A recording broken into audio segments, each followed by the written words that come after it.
Queridos, vamos pegar nossas Bíblias neste momento. Vamos abri-la no Evangelho de João, capítulo 14. Quero ler com vocês alguns versículos e dar continuidade ao que temos dito. Já esse é o terceiro dia de conferência. Eu acredito que os irmãos estejam apreendendo, pouco a pouco, né? Teve uma irmã que me abordou hoje e falou assim: pastor, mas que coisa, né? Ontem, com a mensagem ministrada, aquilo que eu carregava há anos no meu coração foi tirado. Eu pude ser liberta de um dogma, de algo que eu carregava e que talvez não fazia muito sentido.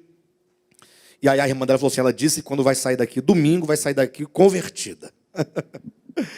Algo mais ou menos assim.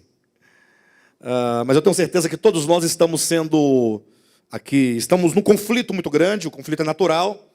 Uma vez que você eventualmente ouve alguma coisa que vai de encontro àquilo que você trazia consigo, mas confie no Senhor, que o Espírito da verdade está nos guiando a toda a verdade.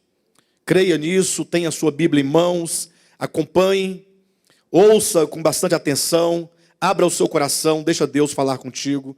Tenho certeza que esta conferência será um grande marco, não em termos de ministério, mas em termos de experiência cristã de cada um de nós.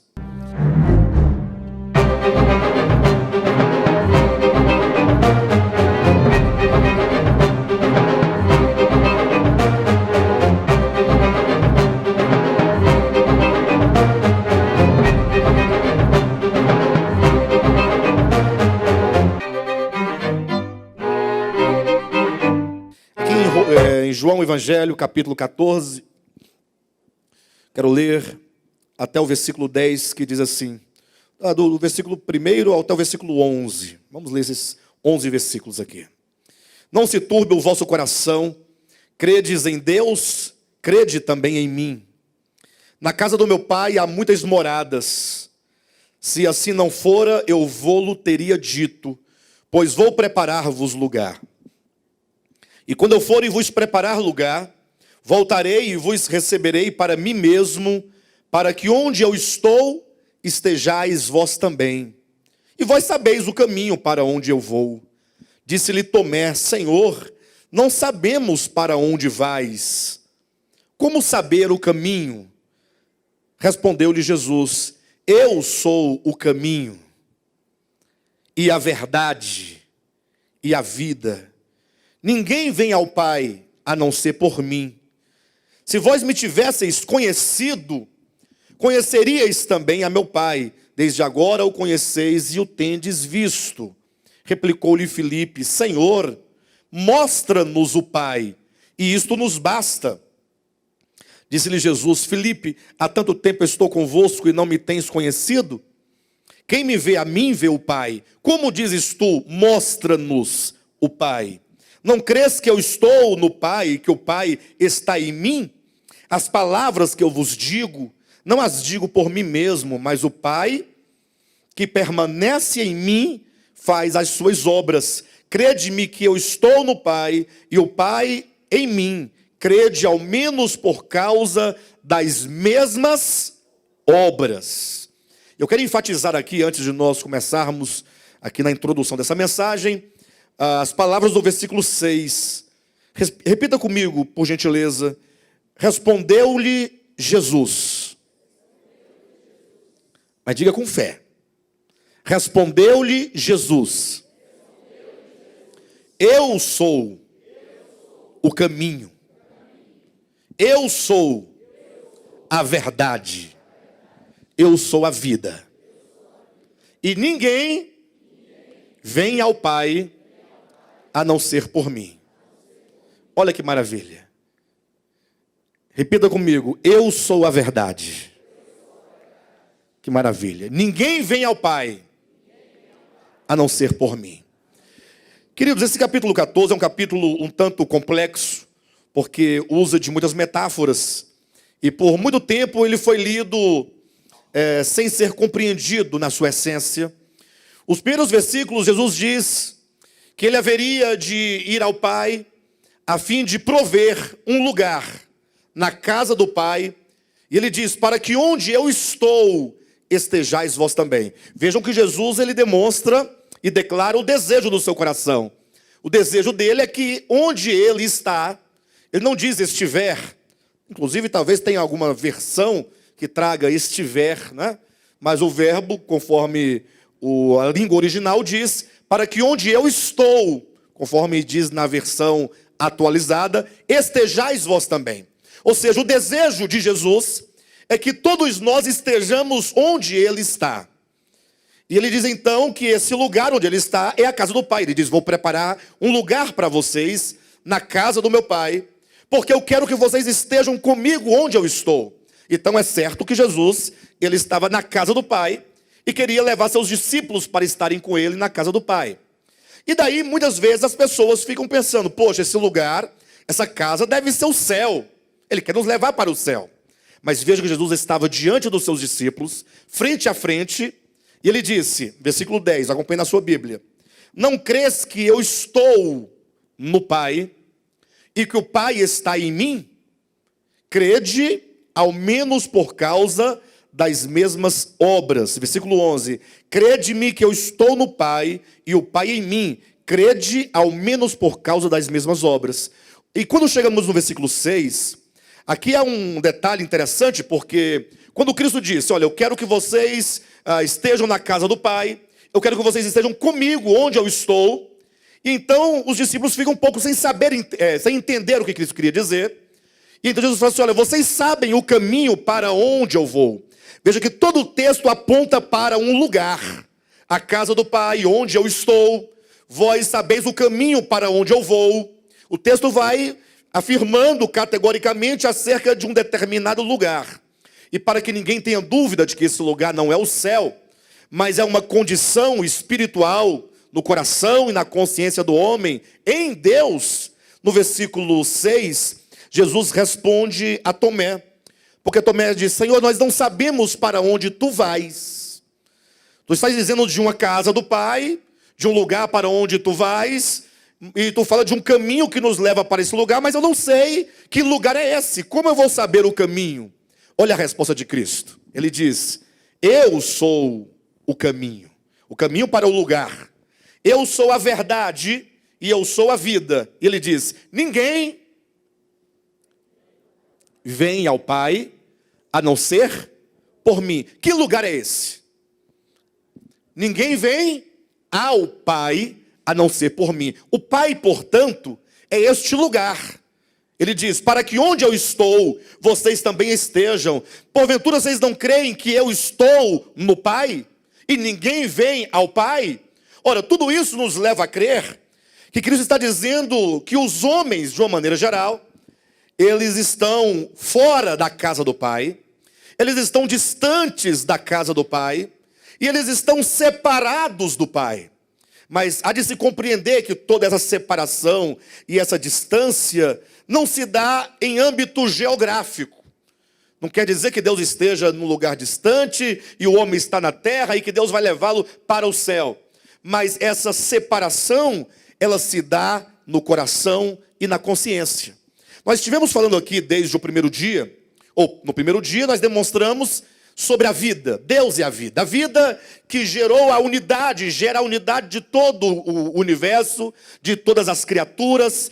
Todos estão no Pai, porque todos existem em Deus, todos se movem em Deus, todos vivem em Deus.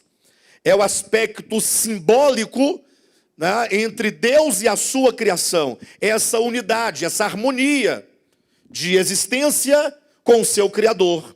Não haveria nenhuma existência, nada poderia existir se do Pai não procedesse e se no Pai não existisse o Pai como vida, como aquele que sustenta a tudo e a todos. Porém, falamos ontem, houve o problema da queda do homem, que quando então o homem chegou no estágio de consciência, isto é, a árvore do conhecimento do bem e do mal, quando o homem então se despertou para a sua existência, enquanto um eu no mundo, quando o homem se viu como um ser individual em relação à criação, então este homem se viu numa situação de decidir em viver por meio de si mesmo ou por meio da vida, por meio de Deus. Foi aí então que veio o pecado, o grande pecado, que foi o mesmo pecado de Lúcifer, inclusive, que foi o pecado do homem, que é o pecado de decidir viver separado de Deus. Viver alheio à vida de Deus, embora ele tenha a vida de Deus. Viver por si mesmo, embora Cristo seja a sua vida. Viver para si mesmo, embora todas as coisas tenham sido feitas por Deus, em Deus e para Deus. A partir da queda do homem, então o homem, ele no seu coração, na sua consciência, se afasta de Deus e começa uma história de peregrinação. É mais ou menos aquilo que Cristo ensina em Lucas capítulo 15, na parábola do filho pródigo. Imagine você que Jesus Cristo querendo dizer acerca da queda do homem, querendo ensinar aos seus discípulos e ensinar aos líderes religiosos que o questionavam porque ele comia com publicanos, com meretrizes, ou que seja, com os pecadores. Jesus ele conta ali 4 parábolas em Lucas capítulo 15 para ilustrar, 15 e 16, para ilustrar essa queda do homem, para explicar de uma maneira um tanto mais abrangente, mais clara do que fez Moisés, para que nós entendamos o que foi exatamente a queda do homem e o que aconteceu ao homem em razão da sua queda. Ele diz, olha, um pai tinha 2 filhos. E ele passa então a falar acerca do segundo filho, o filho mais moço. E ele vai dizendo, o filho mais moço disse ao pai, pai, dá-me a parte da minha herança, ou que seja a parte dos haveres que me cabe, porque eu já não permanecerei mais na sua casa. E quando nós lemos a parábola, nós imediatamente temos aqui uma tendência de acharmos que aquela atitude do filho foi uma atitude inesperada, ou que foi, simplesmente ele dormiu de um modo, no outro dia ele decidiu sair de casa. Mas se nós considerarmos a história na sua abrangência, pense você em um filho que foi gerado dentro da casa do pai. Que foi gerado pelo pai, que foi cuidado pelo pai, e que na casa do pai tinha todo o cuidado, toda a provisão.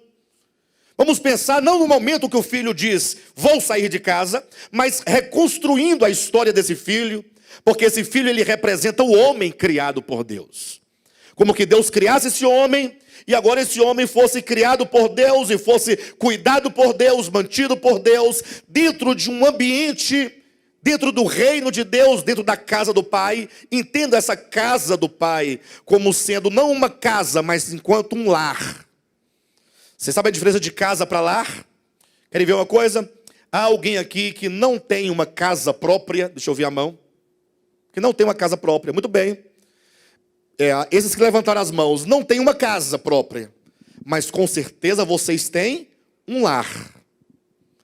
O lar ninguém pode tomar de vocês, e nem tampouco vocês podem comprar um lar, porque lá é a atmosfera de amor, de carinho, de cuidado, de suprimento, de crescimento, de laços.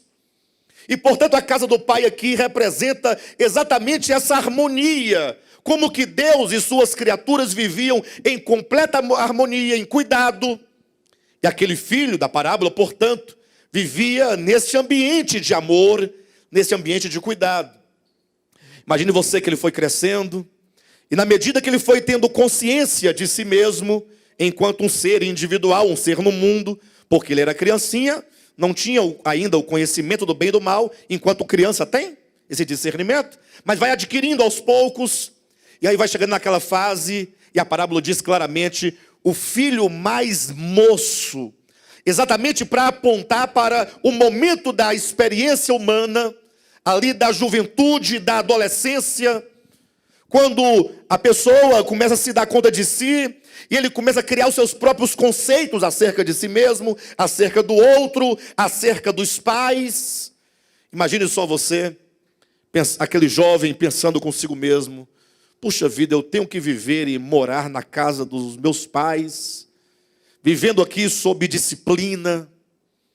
E ele começa então a razoar na sua mente, e considerando que talvez fosse possível, ou fosse melhor, que ele saindo da casa do pai, tivesse uma vida muito melhor sem o pai. Ele começa a considerar no seu coração, Mas apenas o desejo de viver independente do pai e fora da casa do pai, muitas vezes não são suficientes para que se tome tal atitude. É daí então que o filho começa a gerar, primeiramente acerca de si, uma ilusão em considerar capaz, em achar que ele pode viver fora da casa do pai e viver por si mesmo. Porém, ele começa também a criar uma certa aversão ao pai. O pai pede algo e o filho já pensa que o pai está escravizando o filho. Começa a criar uma ideia equivocada acerca do pai. Acha o pai tirano, acha que o pai quer que todos lhe sirvam, acha que o pai já está exigindo demais.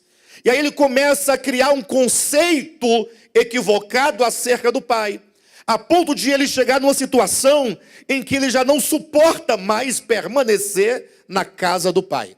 Esse estágio aponta para o momento de ilusão, quando o homem, diante da árvore do conhecimento do bem e do mal, ou que seja, vendo-se conhecedor do bem e do mal, começou a considerar: eu vou sair, eu vou viver por mim mesmo, não vou viver na dependência de Deus. E a serpente no seu coração e na sua mente, gerando um conceito errado acerca de Deus. Talvez você esteja ouvindo isso agora e pensando: de onde o pastor Alexandre tirou essa ideia de um conceito equivocado acerca de Deus? Nunca ouvi falar disso, absolutamente. Mas isso é tão verdadeiro e tão real. Você imagine que não somente na queda, mas em todo o Antigo Testamento, leia você, a partir de Gênesis capítulo 3, aí vai para o 4, para o 5, passa ali por Nirode, Caim, Nirode, depois entra para a história de Moisés, e nós vamos perceber o quanto que ao longo da história os homens interpretaram equivocadamente a pessoa de Deus, conferindo a Deus toda sorte de misérias e maldades no mundo. Ninguém é capaz de ler o Antigo Testamento e, tendo uma boa leitura e com atenção, não se deparar com um conceito equivocado de que Deus seja um Deus mau. Até inclusive há quem diga que a Bíblia apresenta dois deuses: um Deus do Antigo Testamento, mau, perverso, tirano, egoísta, que mandava matar crianças de peito, jovens, moças, rapazes, e velhos e animais, e tomar a terra do outro, e tomar a mulher do outro, e depois chegar no Novo Testamento, ver Jesus Cristo andando entre os homens e dizendo assim: vocês se lembram do que foi dito aos antigos? Sim, pois eu digo diferente. Lá foi dito: olho por olho, dente por dente. Aqui eu vos digo: não resistais ao perverso. Se alguém te ferir na face direita, volte-lhe a face esquerda. Se alguém lhe obrigar a caminhar 1 milha, vai com ele 2 milhas. Então há aqueles que, por não compreenderem as Escrituras como um todo, como a revelação da verdade foi progredindo, chegam à conclusão equivocada de que haveria 2 deuses, um Deus mau, que ficou bonzinho de repente nas páginas do Novo Testamento. Mas isso não é verdadeiro, uma vez que muito do que foi dito acerca de Deus foi dito por pessoas em um momento em que não se podia ter a compreensão exata acerca de Deus como de fato Ele é. Vocês vão entender daqui a pouco, quando eu falar acerca da verdade, como que isso sucedeu. Mas o fato é que um conceito equivocado acerca de Deus foi gerado na mente e no coração do homem, aqui representado pelo filho mais moço da parábola, que chegou a um nível de aborrecimento tal que falou: pai, dá-me a parte dos meus bens, porque eu vou me embora. Interessante que a palavra bens, na sua Bíblia, ou talvez a palavra haveres em outra versão, ou a palavra herança em alguma outra versão, no grego é a palavra bios, que quer dizer vida. É como que o filho dissesse: pai, dá-me a minha vida, porque eu quero viver a minha vida. Mas é estranho, porque se Deus é a própria vida do homem, agora veja que o homem ele considera que ele vive por si mesmo. Ele quer a sua vida para viver a sua vida, independentemente de Deus, que é a sua própria vida. E esse filho então saiu de casa, diz a parábola, e ele começou a dissipar os seus bens, a gastar a sua vida, ou seja, passou a fazer da sua existência o seu próprio prazer, usar a sua vida para si mesmo, para o seu bel prazer, para as suas próprias alegrias, independentemente de Deus. E a parábola nos leva a um resultado trágico. Todos nós conhecemos a parábola. Chegou um momento em que as coisas ficaram muito escassas, e esse homem, então, ele chegou a uma situação de miséria tal, que ele veio a cuidar de porcos, sendo humilhado, desejando comer a comida dos porcos, e o dono dos porcos não lhe deixava, não lhe permitia comer a comida dos porcos. Essa parábola aponta exatamente para a condição da humanidade, demonstrando como que o homem, Adão, humanidade, a princípio vivia em harmonia com o Pai, na casa do Pai, no reino de Deus, mas que veio a iludir-se, e iludindo-se, afastou-se de Deus, foi para uma terra distante, no seu coração, na sua consciência, passou a viver para si mesmo, por si mesmo, e veio a estar numa condição de profunda miséria. Miséria espiritual, miséria psicológica, miséria somática, física. E o mundo hoje, portanto, a miséria em que os homens vivem, demonstram exatamente essa condição da humanidade. Mas então é nesse momento então que Deus, ele intervém na história humana para conduzir esse homem de volta à casa do Pai. A parábola do filho pródigo vai se encerrar de uma maneira muito bonita, porque aquele filho, ele virá o reconhecimento. Ele estava lá num certo momento, ali passando fome, misérias, humilhação, e depois de tanto sofrimento, diz a Bíblia, que ele caindo em si. Ora, essa expressão caindo em si implica necessariamente que ele estava vivendo anteriormente um período de profunda ilusão. Mas que de repente ele se dá conta e ele diz: puxa vida, eu tenho um pai, e o meu pai, na casa do meu pai tem pão com fartura, e eu aqui passando fome. Este momento em que ele cai em si, ele começa a refletir sobre o pai, ele começa a se lembrar da casa do pai, ele vai se lembrando então do coração do pai, das atitudes do pai, e todo o conceito equivocado que fora gerado no seu coração acerca do pai vai sendo corrigido. Começa quando ele diz assim: na casa do meu pai tem pão com fartura, e até os empregados comem pão. Ele começa a perceber a bondade do pai. No seu retorno, ele vai voltando, vai ensaiando um discurso, e ele vai então pensando: o que eu vou dizer para o meu pai? Então ele vai ensaiando o discurso de acordo com o que ele pensa acerca do pai. Talvez ele pensasse assim: o meu pai, ele é capaz de me receber de volta, mas certamente não vai me receber do modo como eu estava outrora, porque afinal eu feri a honra do meu pai, certamente eu magoei o coração do meu pai, e não somente, mas eu também dissipei os bens. Então eu vou falar: pai, é o seguinte, eu pequei, eu confesso, calma, não precisa ficar muito nervoso comigo, estou de volta, eu te peço que tu me recebas pelo menos como um de teus empregados.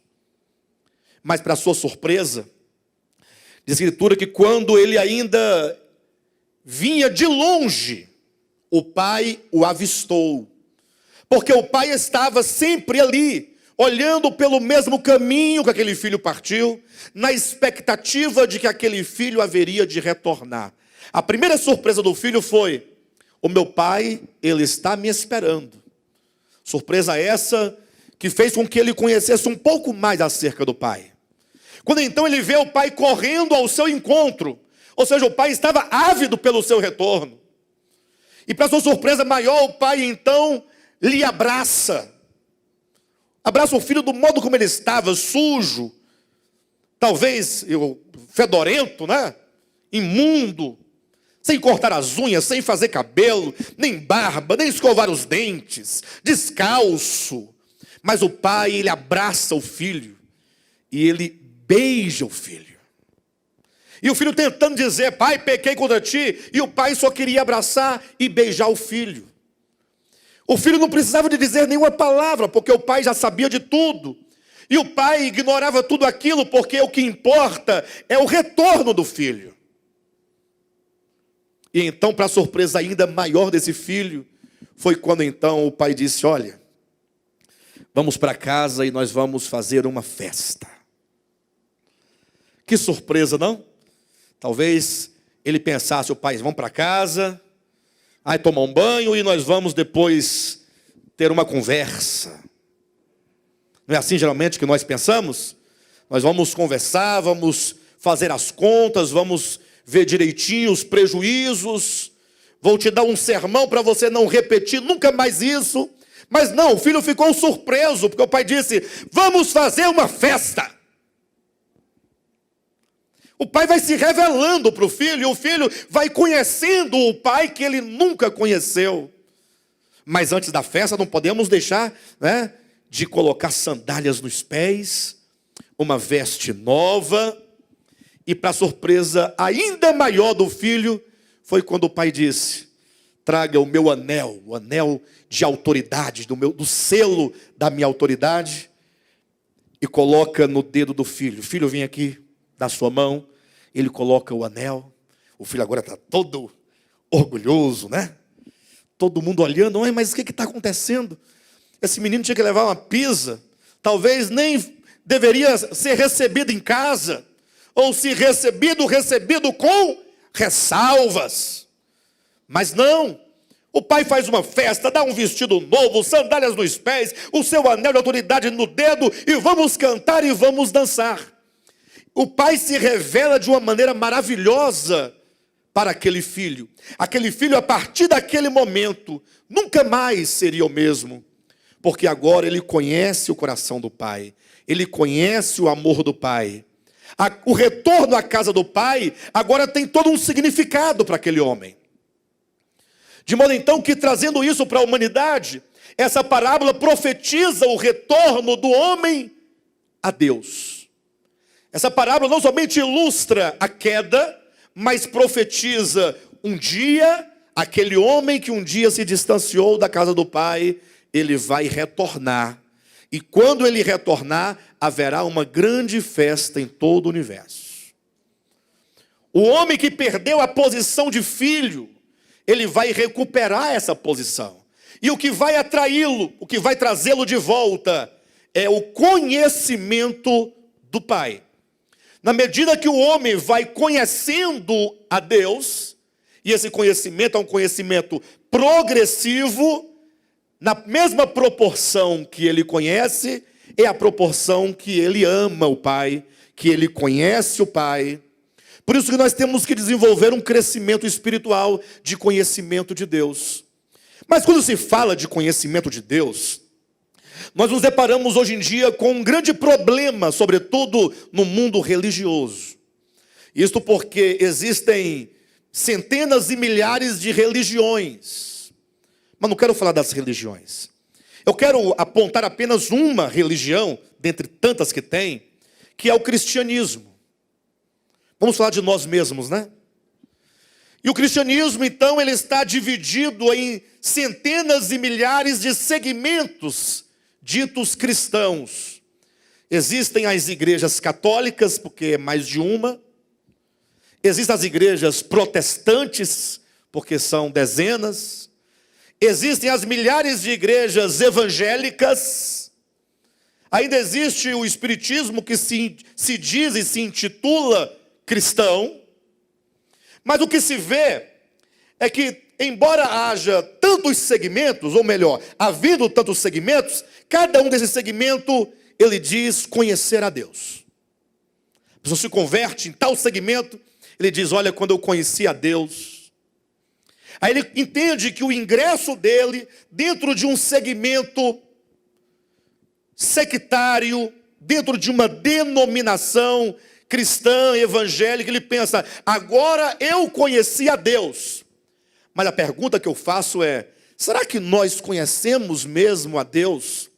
Será que o conhecimento que nós recebemos de Deus é o verdadeiro conhecimento acerca dele? Por exemplo, alguém já ouviu aqui, porventura, alguém que bateu o carro, sofreu um grande acidente, e morreu ele e a família, E alguém fez o seguinte comentário: estava desviado, Deus pesou a mão. Alguém já ouviu isso? Lembra, Rosilene, quando você passou por aquela situação lá atrás, de sair do ministério A para o ministério B?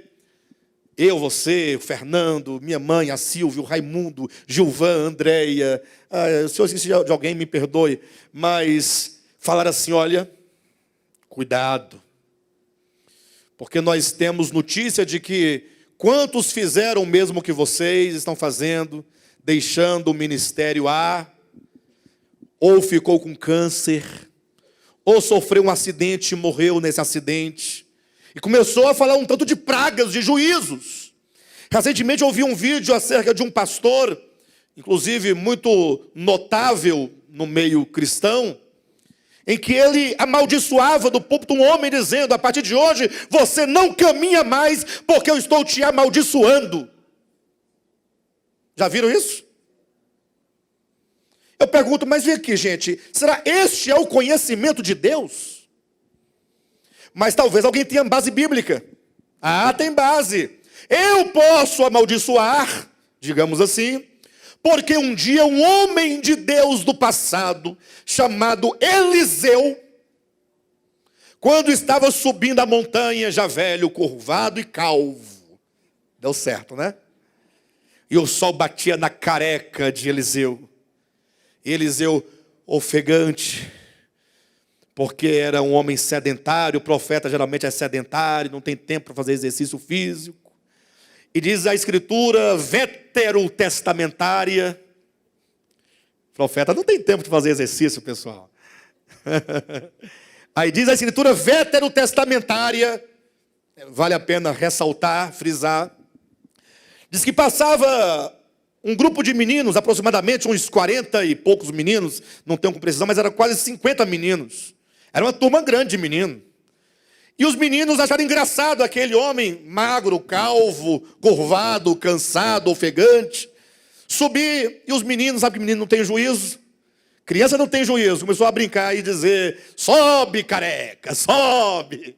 E ele tentando subir. E os meninos acharam engraçado que ele estava cansado, não estava conseguindo subir a ladeira. E eles diziam: sobe, calvo, sobe, calvo. E aquilo foi enchendo o coração de Eliseu de ira, de indignação. Não respeitam mais o profeta, não respeitam mais o homem de Deus, a ponto de o homem de Deus veterotestamentário afirmar ou gritar e bradar dizendo: estejam vós amaldiçoados, que saiam duas ursas do mato e comam a todos esses meninos. E saíram duas ursas do mato e devoraram 40 e poucas crianças. Qual foi o Deus mesmo que mandou essas ursas para devorar as crianças porque chamou o profeta de calvo? Será que este é o Deus verdadeiro? Pastor, você está colocando em xeque o Deus de Eliseu? Não, não é o Deus de Eliseu. Estou colocando em xeque o entendimento de Eliseu. Ou pelo menos de quem escreveu. Não sei se Eliseu fez isso mesmo. Pastor, mas se a Bíblia diz que fez, fez. Então tá bom, então ele fez. Não quero questionar isso, mas eu quero questionar o fato. Imagine só se todo homem de Deus, ao ficar nervoso, mandar sair duas ursas e devorar 40 crianças. O que vai dar? Aí vou amaldiçoar o fulano, aí o pastor amaldiçoou o cicrano, e aí sai um amaldiçoando o outro, e chamam isso de o Deus justo, o Deus de juízo, porque o nosso Deus é fogo consumidor. Não é sem razão que criaram um lago de fogo. Misericórdia. É muita tortura. Porque eu diria assim, não, se Deus, pensando com essa mente veterotestamentária, se Deus quer matar, tudo bem, mas mata logo. Agora, fazer um tacho de fogo para colocar o pastor Moisés lá dentro, pegando fogo pelas eternidades sem fim, depois de 1 trilhão de anos, está lá o Moisés, galego, vermelho, uma brasa, o fogo. E Deus, em vez em quando, fala assim: olha, não se esqueça de colocar o enxofre. Aí vai lá o capeta com um balde de enxofre para poder fazer aquela fervura. Daqui a pouco, não se esqueça do garfo. Aí vai o capeta com um garfo por baixo do Moisés, empalando Moisés no fogo. E isso pelas eternidades sem fim. Será este o Deus dos céus e da terra? Não tenho medo de blasfemar, porque conheço o Deus verdadeiro. Mas este Deus não dá para servi-lo. Posso até servi-lo, mas sob ameaça constante. Aí o homem medroso fica fingindo que adora, mas não adora. Finge que ama, mas não ama. É um serviço e um culto mentiroso, hipócrita, cheio de pretensões, de fazer o bem para ganhar aquilo, porque do contrário ganharei um castigo. Esse Deus não pode ser adorado verdadeiramente. Como é que se adora um Deus mau e você fingindo que ele é bom? Porque se disser que ele é mau, você morre. Tem como adorar? De coração, de verdade, verdadeiramente? A pergunta é: será que o Deus apresentado pelas religiões, sobretudo pelo cristianismo, e a história do cristianismo está aí, ninguém tem como esconder. Quantas milhares de pessoas foram mortas pela igreja ao longo da Idade Média e foram mortas, queimadas em fogueiras, foram mortas, comidas por leões, esquartejadas, empaladas, em nome de quem? De Deus. Em nome de quê? Da verdade. Veio a reforma protestante e falou: agora vai reformar. Aí batalhou mais ainda, matou muita gente. A reforma protestante. E o movimento evangélico só não mata porque os direitos humanos chegaram. E o Estado Democrático de Direito está aí para prender quem mata. O Ministério Público, se não mataria, não pode mais, mas vontade tem muita. De matar quem não concorda comigo, quem não me segue, quem não dá o dízimo, quem fala mal do pastor. Esse é o Deus verdadeiro? Será que o filho pródigo, tendo tal conhecimento do pai, sendo este o pai com esse caráter, ele retornaria para o seu lar? Eu no lugar do filho pródigo, eu vou ficar por aqui mesmo, melhor no meio dos porcos, do que viver numa casa com um pai tirano como este. Pastor, peraí, não entendi nada agora. Não estou entendendo, porque você está citando exemplos bíblicos e fazendo tamanha crítica. Sim, por alguns motivos muito simples. Primeiro, quando Deus viu que o homem caiu, que o homem se envolveu em um tanto de misérias, chegou a viver numa terra distante da casa do Pai, vivendo em morte, em trevas, na ignorância. Sabendo Deus que aquele homem não teria como retornar jamais para a casa do Pai, se a verdade não lhe fosse revelada. Deus falou: eu preciso revelar ao homem a verdade. Não é sem razão que Cristo diz: eu sou o caminho, eu sou a verdade. Se ele é a verdade, ele veio trazer o verdadeiro conhecimento acerca do verdadeiro Deus. Até porque o conceito de verdade, ele está para a compreensão exata acerca de uma realidade. Ou seja, está aqui o ser cognoscente, aquele que vai conhecer algo. Está do outro lado o ser que será conhecido. Deus é o ser a ser conhecido. O homem é o ser que deverá conhecer a Deus. Então esse ser que deverá ser conhecido, que é Deus, é a realidade. O que Deus é em realidade, os homens não sabem. Até porque esse Deus, é dito, é o Deus invisível. É o Deus que habita em luz inacessível. Ora, mas e tudo que falaram dele? Moisés e os profetas do Antigo Testamento. Como é que eles falaram acerca daquele Deus? Bem, eles falaram com toda boa vontade, com toda boa intenção e com o máximo de entendimento que eles podiam ter no seu tempo. Mas o fato é que a própria Escritura diz que o que eles conheciam de Deus eram apenas sombras. Você entende o que é uma sombra? Imagine só você, se eu vou me casar com uma moça, ou a moça se casar com um rapaz. Hoje em dia, eles se conhecem pela internet, né? Entram lá nos programas lá de relacionamento, aí eles conversam pela câmera, né? E tal, e se conhecem por ali e tal, e até se casam por ali às vezes. Mas imagine só, você agora tendo que se casar com uma pessoa que você nunca ouviu a voz, e nunca a viu por nenhum vídeo, e tudo que você sabe sobre ela é a sombra que dela é projetada. Tem como você saber como é aquela pessoa por meio de uma sombra? E a sombra tem uns problemas, porque ela deforma, porque ela amplia, ela diminui, não traz os contornos, não traz os traços da pessoa, não traz os olhos, a pele, o cheiro, a textura.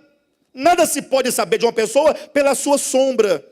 E assim era o conhecimento que o povo do Antigo Testamento tinha acerca de Deus. Sombras e figuras. Hebreus capítulo 10, versículo 1. Mas isso porque o homem naquele tempo não tinha ainda a condição de conhecer a Deus em realidade. Mas como conhecer a Deus se ninguém jamais viu? Interessante que o Novo Testamento, palavras de João no seu Evangelho, de João Batista, e palavras do próprio Jesus, eles vão dizer o seguinte: olha, ninguém jamais subiu aos céus. Ou seja, se ninguém subiu aos céus, como é que você pode falar desse Deus celestial?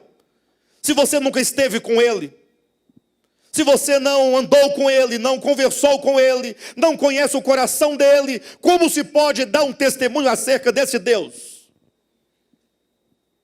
Por isso que é dito, a lei foi dada por intermédio de Moisés. João capítulo 1, versículo 18 ou 17. A graça, porém, e a verdade vieram por intermédio de Jesus Cristo. Olha que maravilha.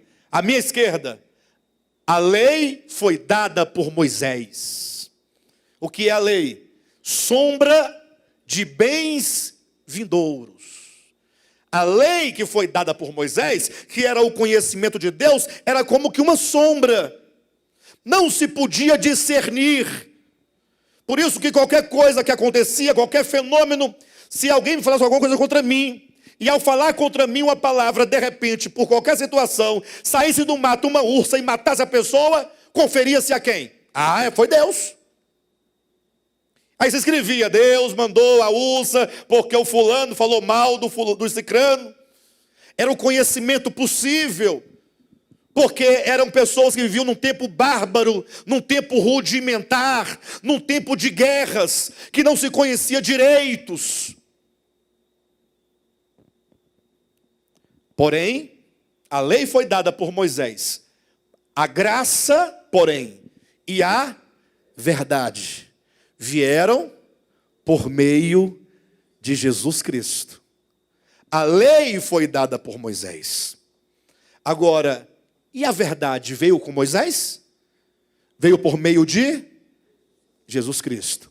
Por isso que Cristo diz que Ele é a verdade. Então, se Deus o Pai é a realidade suprema, e o homem então aqui precisa de conhecê-lo, a compreensão exata que se constrói acerca de Deus é a verdade.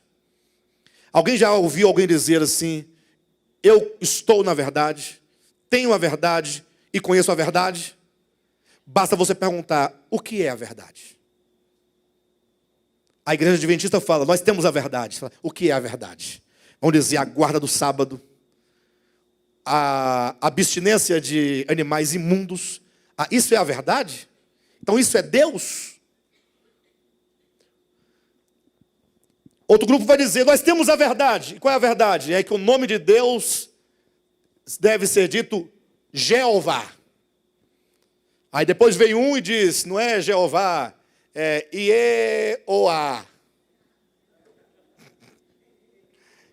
Ieoá foi nova para mim. Ieoá. Interessante que só eram consoantes, né? Hoje em dia só é vogais. Ieoá. Até onde nós chegamos, né, amados? Josué achou engraçado ou não gostou? Alguma coisa nesse sentido. Vão dizer que a verdade é um véu sobre a cabeça, um pano na cabeça, ou fingir que lava o pé do outro, ou se abstêmio de uma bebida ou de uma outra coisa e de uma comida. A pergunta é: o que é a verdade? A verdade é o conceito exato e correto acerca de quem Deus é. Por isso que quando Deus quis se dar a conhecer ao homem, ele se fez carne. E ao se fazer carne, Jesus de Nazaré, o Cristo de Deus encarnado em Jesus, este homem Jesus, agora ele diz: eu sou a verdade. Em outras palavras, eu sou a expressão exata do Pai. Querem conhecer o Pai? Devem olhar para Jesus Cristo. Por isso que dele é dito que ele é o Logos, ou que ele é o Verbo, ou que ele é a palavra, porque a palavra é que define exatamente o ser. Ele veio para definir a Deus, dizer quem é Deus, como Deus pensa, como Deus sente, o que Deus quer. Até porque uma grande mentira no universo, desde a queda de Lúcifer, tem sido propagada contra Deus. O mundo das trevas, ou que seja o reino das trevas, ele é forjado a partir das mentiras que Lúcifer, que a serpente e que tantas consciências caídas foi falando de Deus ao longo de toda a história. O que significa que para se conhecer a Deus é preciso olhar para o Filho. Mas ainda assim, falando do Filho enquanto a verdade, o apóstolo Paulo nos adverte em 2 Coríntios capítulo 11, versículo 4, que já no seu tempo, muitos cristos eram pregados como que fossem verdadeiros, mas eram outros Jesuses, outros Cristos. Paulo diz: olha, vocês têm tolerado de boa mente porque vocês são bondosos, vocês têm boa fé, não querem ofender, não querem blasfemar, e por isso vocês estão tolerando um Jesus que nós não temos pregado, tolerando um Espírito que não temos recebido, e tolerando um Evangelho que não tem sido por nós anunciado. Então quando alguém fala: não, eu creio em Jesus, eu amo a Jesus, eu sigo a Jesus, sou salvo por Jesus, você tem que perguntar: qual Jesus? Porque há muitos, não porque haja muitos, mas porque muitos Jesus ao longo da história foi fabricado por mãos humanas ou por mentes humanas. Como ao longo dos tempos, Deus, ou os homens fabricaram e produziram deuses conforme a sua própria imagem e semelhança. Os homens projetam um Deus, e projetam um Jesus, e projetam um Evangelho, que são na verdade a manifestação daquilo que elas próprias são dentro de si. Se eu sou uma pessoa vingativa, eu vou criar um Deus vingativo. Se eu sou uma pessoa perversa, eu vou criar um Deus que também cria um lago de fogo, para torturar as pessoas pelas eternidades sem fim. É preciso que nós entendamos que Jesus Cristo, ele é a verdade, porque ele no seu viver humano, ele manifesta exatamente a verdade. Mas tem um outro detalhe, porque se ele é a verdade, ele próprio diz acerca da verdade: e conhecereis a verdade, e a verdade vos libertará. E aí eu pergunto, imagine você, não conhecendo a Deus, tendo recebido um evangelho diferente do evangelho apostólico, que é Cristo Jesus, tendo recebido um Jesus diferente das escrituras neotestamentárias. Eu pergunto, você se julga que está na verdade, mas se essa verdade não é a verdade, de fato, ela vai te libertar? Será possível que o homem pode ser liberto por uma falsa verdade? Ou por um falso conhecimento acerca de Deus? Ou um conhecimento de um Cristo equivocado, maculado, criado pelos homens? E aqui nós temos que pensar uma coisa, amados. Eu sou uma pessoa de muitos questionamentos. Hoje mesmo, na casa da irmã Natália, eu conversando com o irmão Gessé, eu dizia para ele: olha, eu sou uma pessoa de muitos questionamentos. E chegou um certo momento da minha experiência que algumas coisas não davam mais para eu compreender. Porque ao perguntar e ao eu próprio produzir as respostas, ou extrair respostas de livros de teologia, eu pensava, essas respostas não são suficientes. Elas não respondem, de fato, a verdade. E é quando então começa a se questionar acerca de Deus. Será que esse Deus é o Deus verdadeiro? A quem o homem clama? E um dos questionamentos foi exatamente este. Bem, vou dar um exemplo aqui. O pastor Giovanni, por favor, tá? Ele é um servo de Deus, imagine só você. E ele prega e ensina há muitos anos, e conhecereis a verdade vos libertará. E eu estou aqui observando isso. É só um exemplo, tá, amados? Só um exemplo. E eu fico olhando, engraçado, ele fala, ele acredita, ele prega, ele diz que isso é a verdade, mas eu não tenho visto essa verdade libertar nem ele, nem a família dele, nem a igreja dele. Isso não é estranho? Será que a verdade divina pregada, ela não é experimentável? Ou será que vai ficar apenas no âmbito da ideologia? Não é funcional? O evangelho não cura? O evangelho não salva? O evangelho não transforma? Ou não transforma? Nós íamos para uma chácara há alguns anos atrás, lembra, pastor Giovanni? E no caminho eu perguntava isso para ele, o evangelho é ou não é o poder de Deus para a salvação de todo aquele que crê? É. E por que não está libertando, salvando? Tá, vai na Universal que vai ver o povo sendo liberto. Aí é onde nós temos que parar e falar, temos que rever os nossos conceitos. A doutrina da salvação. Como é que se tem conhecido a salvação até hoje? Ora, a salvação tem sido conhecida como meramente uma discussão filosófica de duas correntes, Armínio e Calvino. Pronto. Tudo que se conhece de salvação é a discussão de quem tem o conceito certo do que é salvação e do que não é salvação, de como funciona. Mas falta que essa salvação opere no homem. E o homem seja salvo efetivamente. Alguém pode questionar, pastor, você não pode dizer isso. O povo, a igreja está salva. Aí eu pergunto, salva de quê? Porque o egoísmo predomina. A inveja predomina. A ganância predomina. Ou não, no meio cristão. Sim ou não, pessoal? Me ajuda aí.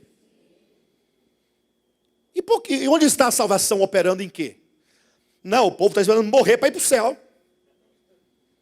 Mas vai para o céu desse jeito aí? Fazendo o outro de escada, de degrau, mentindo, roubando. Eu não estou falando de vocês, nem de mim, nem de ninguém. É uma condição geral e histórica da igreja de Jesus, ao longo das eras, ou dos tempos, melhor dizendo. Então existe um problema aí, em algum lugar. Talvez essa mensagem ofenda a muitas pessoas. Mas é lógico que vai ofender algumas pessoas, porque essas pessoas, elas querem dizer, não, eu estou salva. E Jesus era tão simples, ele não discutia essas coisas, ele falava assim, olha, quando vocês amarem uns aos outros, quando o amor for uma expressão natural, mútua, quando vocês passarem a viver uma vida de relacionamento em amor, aí o mundo reconhecerá que vocês são meus discípulos. Em outras palavras, enquanto vocês não viverem em amor, vocês são discípulos do demônio, não de Cristo. Um pouco engraçado, né? Mas eu também não estou falando de vocês nem de mim, é de todos nós, enquanto povo, igreja, historicamente comprovado. Pastor, mas e aí? Qual que é a saída? devemos olhar para Cristo. Jesus falou em João capítulo 8, olha, quando vocês me erguerem na cruz, quando o Filho do Homem for erguido na cruz, aí vocês crerão ou saberão que eu sou. Em outras palavras, enquanto o Filho do Homem não for suspenso, e vocês não olharem para o Filho do Homem suspenso, e compreenderem o significado da cruz, não é aceitarem a cruz enquanto objeto a ser carregado no pescoço, objeto de fé, não, entenderem o significado da cruz, entenderem a mensagem da cruz, enquanto não entenderem, vocês não saberão quem é Deus. Mas onde está o mistério dessa cruz então? Aí a questão do detalhe, uma vez que o Cristo de Deus, Ele é a verdade, então Ele vem mostrar ao homem quem é Deus. E não somente mostrar ao homem quem é Deus, mas Ele se faz homem para mostrar ao homem como o homem deve ser em relação a Deus. E observe, Ele disse em João capítulo 14, eu e o Pai somos um. Alguém diz, está vendo? Está aí a prova da trindade. Mas não é isso que ele está dizendo de trindade. Esqueçam, pelo menos nesse aspecto, esqueçam a trindade. Não estou dizendo para vocês esquecerem o tema, mas neste aspecto, eu e o Pai somos um, não há nada de trindade. Querem a prova? Jesus Cristo disse, Pai, eu rogo por eles, pelos meus discípulos, para que eles sejam um, assim como eu e o Senhor somos um. Veja que ele coloca, eu e o Pai somos um, e ele quer que nós todos sejamos um, do modo como ele e o Pai é um.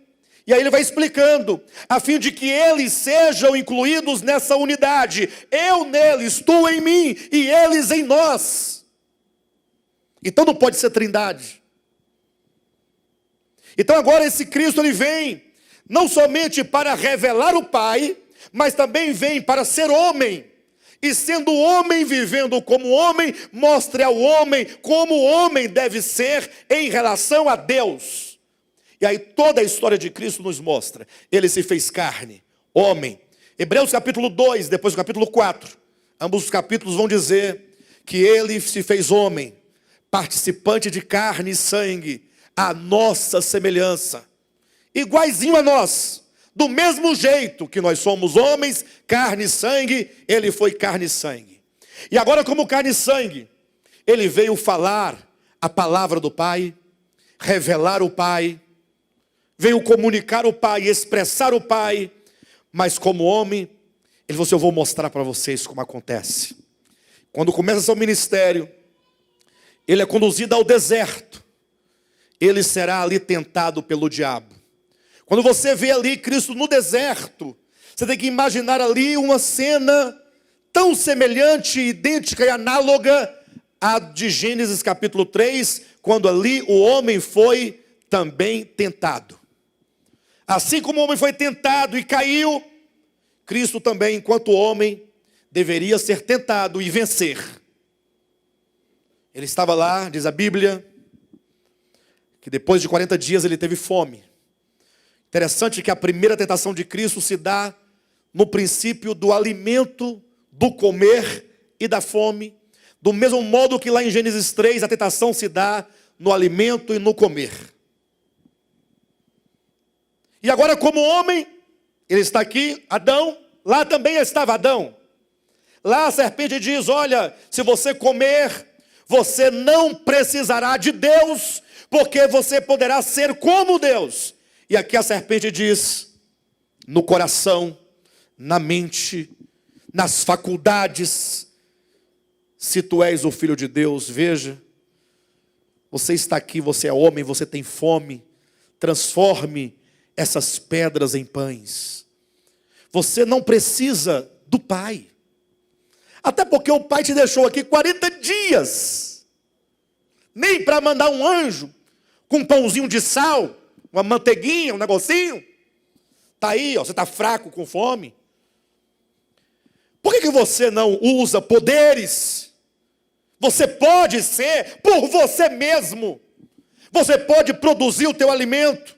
Você é capaz, você não é o filho de Deus, então faça isso. Aí é nesse momento que o homem, Jesus diz, nem só de pão vive o homem, mas de toda a palavra que procede da boca de Deus. Olha o princípio da árvore do conhecimento do bem e do mal e da árvore da vida. Lá o homem disse não à árvore da vida, e sim ao conhecimento, para viver por meio do conhecimento e ser independente de Deus. Aqui Cristo diz não, eu não vivo somente de pão, eu vivo por Deus. O homem não vive só de pão, nem só de pão viverá o homem, mas o homem vive de toda palavra que procede da boca de Deus. É o princípio da dependência, eu vivo por Deus, Ele é minha vida, e eu vivo porque Ele é minha vida, e Ele vive em mim, por isso eu vivo e dependo do Pai. Venceu? Aqui é um homem sendo agora gerado. O novo homem não foi gerado no sepulcro tão somente. O novo homem, enquanto consciência, vai sendo gerado desde o princípio. Desde quando ele nasceu e foi crescendo. Isaías capítulo 7, versículos 14 e 15, o profeta diz, eis que a virgem dará à luz a um filho. Esse menino que vai nascer da virgem, uma palavra profética acerca do Cristo de Deus encarnado. Quando ele chegar ao momento de discernir, está escrito lá, o bem ou o mal, ele vai comer coalhada e mel, porque decidiu e aprendeu a escolher o bem. Decisão, escolher a verdade. Não só de pão viverá o homem. Quantos podem dizer isso para a serpente? A serpente está te ouvindo agora. Ela está dentro de você. A serpente são suas forças, sua capacidade, teu intelecto, tudo aquilo que uma vez usurpado pelo ego, você diz, por meio disso eu não preciso de Deus. E a serpente, viva, voraz, perversa, maligna, diariamente nos diz, você pode transformar pedras em pães. Para que depender de Deus? Para que viver pela vida? Ignore a vida e viva por você. E quantos podem dizer para a serpente, não só de pão viverá o homem. Você pode dizer, eu vivo, obrigado, de toda palavra que procede da boca de Deus. Eu vivo por Deus. Eu existo em Deus. É um reconhecimento, uma consciência forjada, gerada pela verdade do Evangelho, vivida e manifestada na pessoa de Cristo encarnado, Jesus de Nazaré. O diabo ficou meio tonto com a resposta, falou, não deu certo por aqui, mas eu vou continuar. Pegou, de repente Cristo se viu no pináculo do templo, lá no alto da torre do templo. E aí o diabo disse, a serpente disse para Jesus, você sabe que está escrito? Você sabe que o Pai falou a seu respeito? Ele falou, que tem cuidado de você. Você acredita nisso? Será que se você pular, o Pai vai mesmo enviar os anjos para te segurar, para que tu não tropeces em nenhuma pedra? Pastor, não distorça, o diabo não disse deste modo. Ele disse exatamente o contrário. Aí eu pergunto, você acredita que o diabo está confessando a palavra de Deus? Quando o diabo disse, pula daqui abaixo porque está escrito, ele não está confessando essa verdade, não. Ele está dizendo, vai lá, prova, coloca teu pai à prova. Será que ele não está mentindo para você? Será que ele não está fazendo igual no filme do Rambo? Mandou o Rambo lá para o... Qual foi o lugar para onde ele foi? Para o Vietnã. E abandonou ele lá no meio, sozinho. Só que o Rambo, com a metralhadora, matou todo mundo.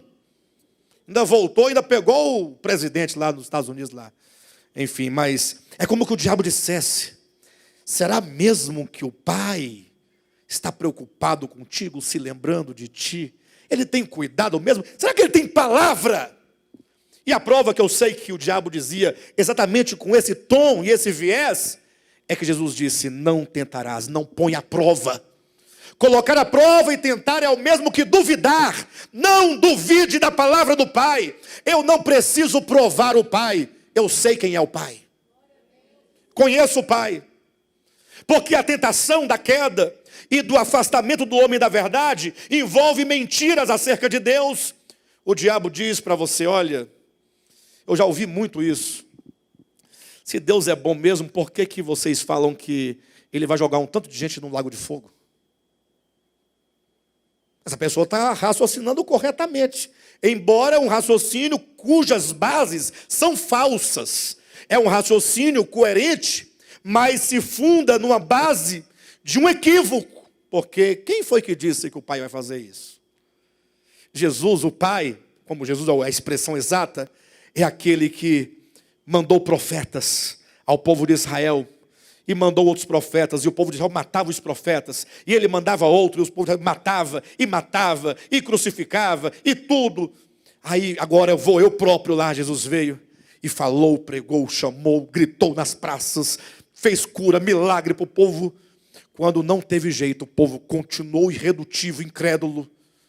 Aí Jesus viu que não tinha jeito. Jesus viu que o juízo era iminente. Não o juízo que ele traria, ele trazia salvação nas suas asas, mas é o juízo proveniente do próprio caminho dos homens, do povo de Israel.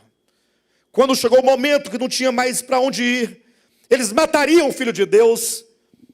Ao invés de Jesus falar assim: seus bandos de incrédulos, vocês não valem nada. Porque eu mandei profetas, vocês mataram, e agora eu vim aqui pessoalmente, vocês também não acreditam, seus bandos de...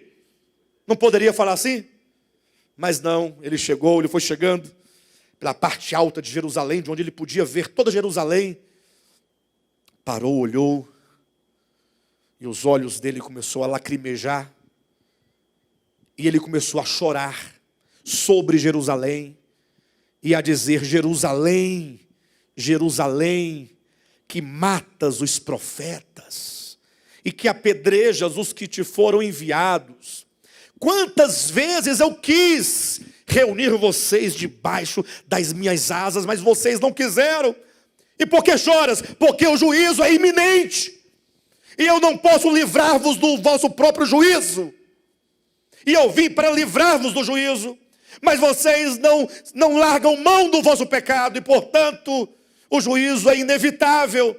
Porque aquilo que o homem semear, isso também ceifará. Quando o homem for lançado fora da vida, no lago de fogo, que não é fogo, é a segunda morte, é extermínio da vida, Deus, à semelhança de Jesus sobre Jerusalém, estará chorando e dizendo a estes homens: quantas vezes eu quis reunir todos vocês, mas vocês não quiseram. Não há um Deus que lança ninguém num tacho de fogo. Isso é mentira. Se você quiser continuar acreditando e pregando, pode, mas não deve. Mas é mentira. O diabo falou assim: não tem jeito. Ele não vai duvidar do Pai. E aí então, levou para uma montanha bem alta, mostrou os reinos do mundo. Falou assim: olha esses reinos aqui, todos são meus. E eles podem ser teus se você quiser. Todos esses reinos eu te dou. Basta que você se prostre e me adore. Você está pensando agora, nesse momento, um capetão lá, querendo que Cristo se prostre diante dele, né? É verdade que existe essa instância superior do mal, Lúcifer caído, é verdade. Mas a tentação, ela não ocorre de maneira objetiva. Não pense em você que você vai se prostrar diante de um demônio, de um capeta. Não é assim que funciona. Essa adoração, ela ocorre aqui dentro, quando você se faz a si mesmo Deus. Seria o último golpe para vencer a Cristo, se ele se tornasse adorador de si mesmo. Adorar ao diabo é tornar-se adorador de si mesmo.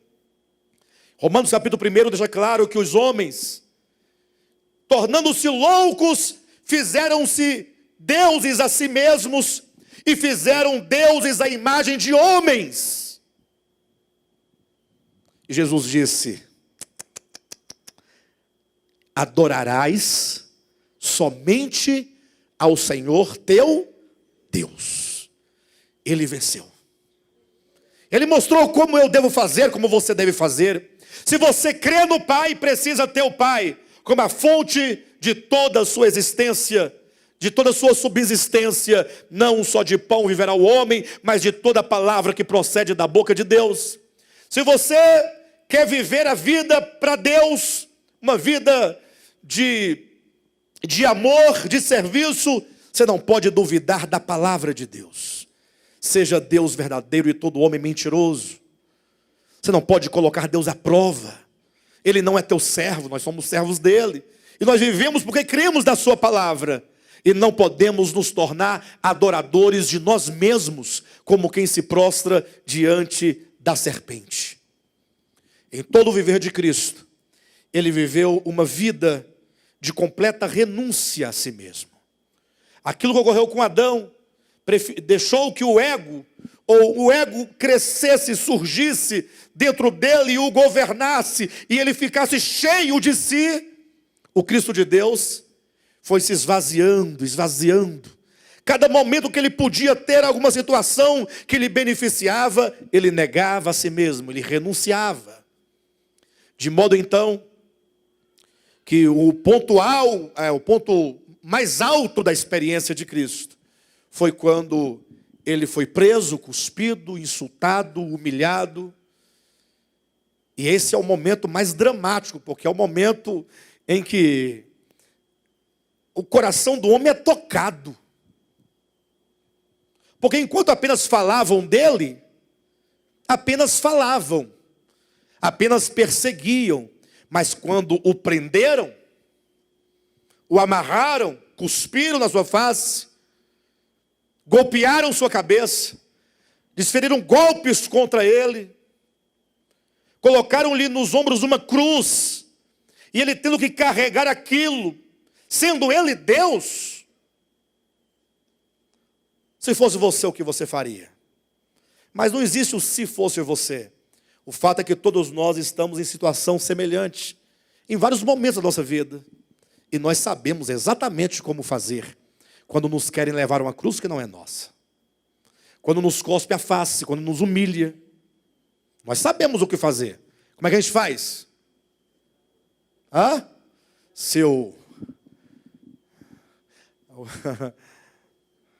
serpente se manifesta mesmo, né? Mas como a serpente é símbolo de inteligência, de sagacidade, de prudência, de conhecimento, o Cristo de Deus também era serpente. Estranho, né? Espantou? Mas a serpente é o diabo. Não. A serpente, que é o diabo, é a serpente viva, que faz de si mesmo, que faz da árvore do conhecimento o seu pão cotidiano. Jesus disse, vocês lembram que Moisés, lá no deserto, ergueu uma serpente de bronze? Quem lembra? Jesus disse, pois o Filho do Homem, a semelhança da serpente de bronze, ela é um símbolo meu. Eu, como ela, serei também erguido. O Cristo erguido na cruz é uma serpente, mas não é serpente viva. Não é serpente que se engrandece, que toma para si o seu curso e nega a Deus. Não é um conhecimento, serpente enquanto conhecimento. O próprio Cristo disse, sede prudentes como as serpentes e simples como as pombas. Serpente, símbolo de sagacidade, de esperteza, de compreensão, de olhos abertos. Porque a serpente é símbolo do discernimento, da capacidade de discernir. E, portanto, o homem Jesus, enquanto tal, enquanto aquele que discerne, ele disse, sou serpente de bronze, suspensa e crucificada. Em outras palavras, sabe que o bronze na escritura, na tipologia bíblica, representa julgamento? É uma serpente julgada, totalmente crucificada, que se nega a si mesmo. Cristo, enquanto a serpente de bronze, é o homem que diz não a si mesmo. Tenho o conhecimento, tenho o discernimento, mas não faço do conhecimento, da árvore do conhecimento, a minha própria existência. Antes eu tomo a Cristo como a minha vida e crucifico a minha inteligência, no sentido de não promover a mim mesmo por meio da minha capacidade de ser, mas é Deus que vive em mim. E aí ele pegou e foi crucificado. Quando nós olhamos para o Cristo crucificado, você então discerne quem é Deus. A mensagem da cruz é a mensagem de nunca promover a si mesmo. Como Paulo diz em Filipenses capítulo 2, tende em vós o mesmo sentimento que houve também em Cristo Jesus, que sendo Deus, não julgou ou não se aferrou ao fato de ser Deus, antes a si mesmo se esvaziou, assumindo a forma de servo. Não é sem razão que também no livro de Hebreus, no capítulo 5, versículo 9, ou versículo 7, 8 e 9, o escritor vai dizer o seguinte, que este homem, Jesus, ele foi um homem que na sua existência, ele foi aperfeiçoado por todas as coisas que sofreu. O que significa isso? Você já ouviu dizer que Jesus foi aperfeiçoado? Vocês já ouviram falar disso? Parece um pouco estranho, né? Porque para nós, não, Jesus não tem o que ser aperfeiçoado. Mas quando fala Jesus, abra sua Bíblia e aqui eu vou encerrar. Hebreus capítulo 5, versículo 7. Ele, Jesus, nos dias da sua carne, tendo oferecido forte clamor e lágrimas, orações e súplicas a quem o podia livrar da morte, e tendo sido ouvido por causa da sua piedade, embora sendo filho, aprendeu a obediência pelas coisas que sofreu. E tendo sido aperfeiçoado, tornou-se o autor da salvação eterna para todos os que lhe obedecem. Portanto, aqui está o princípio. Enquanto o homem, nos dias da sua carne, ele aprendeu a obediência e foi aperfeiçoado. Ou seja, foi nessa existência humana de Jesus que uma nova consciência foi gerada. Pastor, que nova consciência é esta? É porque em Adão foi gerada aqui na terra, na humanidade, uma consciência diabólica, de separação, de rompimento com Deus, de independência, de pecado. Agora vem o Cristo de Deus e enquanto homem, ele toma essa humanidade, porque essa humanidade da qual ele se reveste veio do homem Adão, sim ou não? E agora essa humanidade vai crescer e vai desenvolver uma disciplina, amar a Deus, obedecer a Deus, viver para Deus, viver por meio de Deus.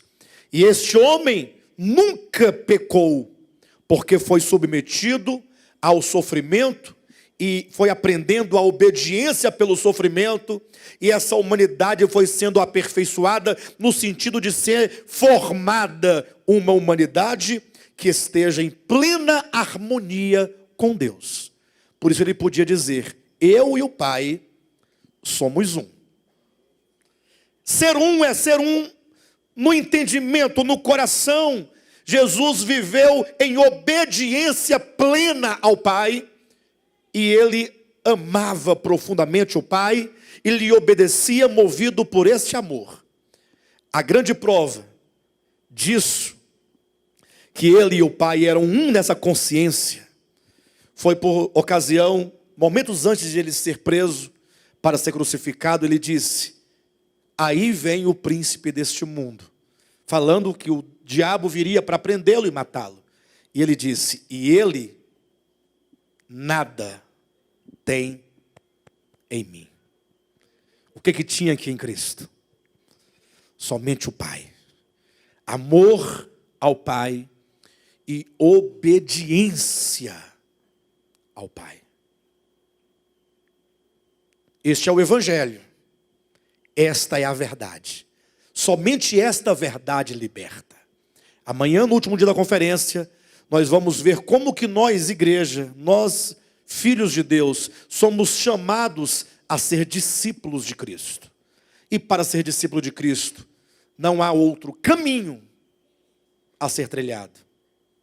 E não há outra verdade a ser crida e recebida.